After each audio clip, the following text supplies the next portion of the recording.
This is how to turn off Facebook AI auto comment summaries. Do you want to know how to turn off Facebook Meta AI and comment summary? Are you aware that Meta AI and Facebook secretly turned on AI bots to auto summarize your comments on certain posts? If you don't want AI reading, storing, and selling more of your data, do this. First, you're going to want to go into your home page. Then you're going to want to need to tap on your profile picture on the top right of the screen.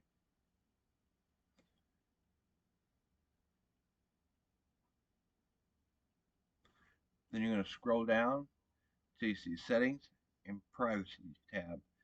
You're going to click on it for the drop-down menu. From here, you're going to go to the Settings.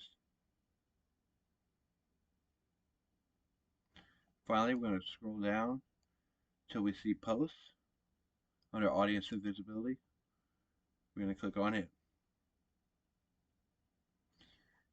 From here, you can toggle off Show Comment Summaries on posts to turn off Meta AI from generating summaries.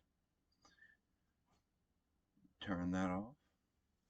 Facebook and Meta AI, you can stay out of my comment section. Thank you.